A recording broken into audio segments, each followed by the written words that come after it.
So, like we saw in the previous episode on backtracking, uh, backtracking is a technique that can be used to solve this somewhat complicated looking problem of computing all permutations of a string. Similarly, another interesting problem that we can apply backtracking to is the problem of generating all subsets of a string. So let's say we have a subset, we have a string called ABC, and we want to generate all the subsets of this string. Well, the subsets could be A, just a string with a single character a string with single character B, C, could be string with two characters AB, BC, or CA. It could also be actually a empty string, which essentially has no characters, or it could be the original string ABC. If you count this, it comes to 8, and we know the formula for actually computing all the subsets of a set, which is 2 to the power n, and here is 3 because the 3-character string, and it comes down to 2 to the power 3, which is 8. Now, one of the mental models that helps here is to look at this problem like a truth table, like a Boolean truth table. So, for example, if we had 3 characters here, if you were to impose a Boolean where essentially you have a truth table where 0 represents false and 1 represents true, well, what are the different combinations? So you can look at 0, 0, 0, 0, 0, 1, 0, 1, 0, 0, 1, 1. Now we've got 4 here. 1, 0, 0, 1, 1, 0, 1, 1, 1. And I'm missing one here, which is 1, 0, 1. Now this again, as we saw, is 2 to the power of n, and here is 3, so we're looking at 2 to the power of 3, which is 8. So we know the close form of this. How do we write an algorithm to compute all the subsets of a string? Well, if you look at the truth table, if we could manage to arrive at these combinations that form the truth table, then we can simply look at the Boolean, look at each of these items as vectors, Boolean vectors, and 0 would represent an absence of that character. So, for example, 0, 0, 0 is simply the empty string that we pointed out here. 0, 0, 1 is simply C.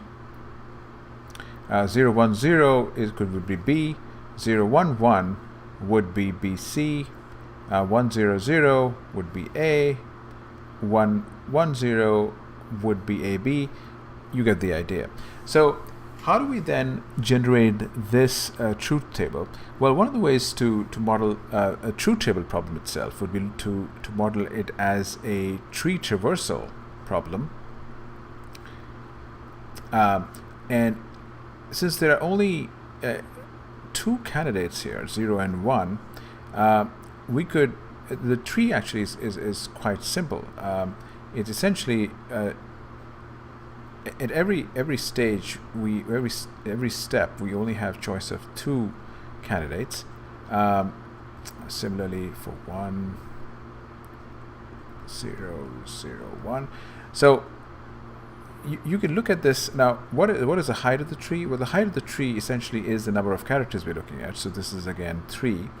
And in the tree traversal, all we have to do is start from some point, which is the root, towards left, towards right. If we go the left route, we get 0, 0, 0, which is the first item. Otherwise, we can go to 0, 0, 1.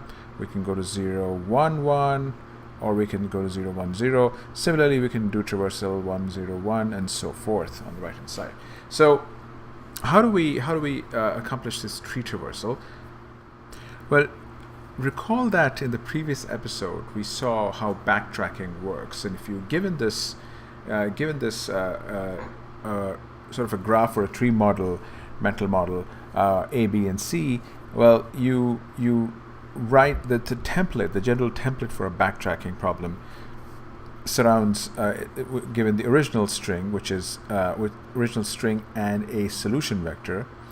followed by the length of the solution vector, and when we write this iteration, where largely the interesting parts are getting candidates for a certain step, for every step in the solution vector.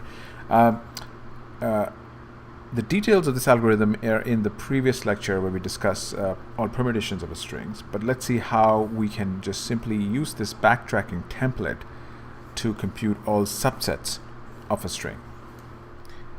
I would adapt the backtracking template we saw in the following manner. Let's assume we call our routine subsets. We are given the original string S. We're given the candidate vector. Now, instead of using a string candidate vector or a character array, I'm going to use a Boolean. Recall that all we're trying to do is compute this truth table, so to speak. We also need the size of this array. And just like in the backtracking template, we are interested in finding if we have reached a candidate, which is if the candidate has reached the size of the string, and if so, we will print. Now, in this case, we won't print the truth table because obviously we don't want ones and zeros, or true and falses. We want a candidate. So we'll use this candidate to construct the string based on the candidate, like we saw, and that's left as an exercise. But once this is the original base case of the backtracking template, but the rest of the part is actually much simpler than what we saw in permutation case, because remember, unlike the permutation case where we had to find the candidate and we have to worry about whether we've sent the candidate before or not. So for example, in the previous case, if you had A, B, and C, well, this A, C, or A, B, these are not valid combinations, and we had to worry about what is a valid candidate or not. But in this case, in the case of zeros and ones, we don't care about any of this, because essentially all are valid candidates as long as we have not reached the base case. We pretty much have to simply keep traversing this tree until we reach the base case. So for example, 0, 0, 0 is a valid candidate, 0, 1, 1 is a valid candidate, 1, 1, 1 is a valid candidate, and you can see all kind of duplication happening, but we don't care because we're looking for every single path in this tree traversal.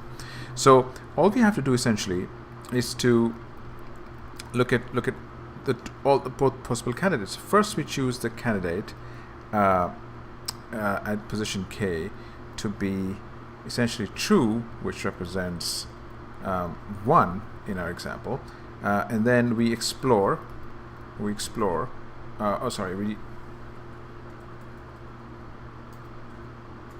And then we recurse, which is essentially called subsets. Back again with the candidate in the original string. Okay, we once we are done with that, we essentially replace what we had set earlier at that position to be the other candidate, which is false. So all we are doing is essentially, instead of having the for loop like in the backtracking template, we're simply recursing twice, and that's it. That's all we need to do to essentially compute all subsets of a string.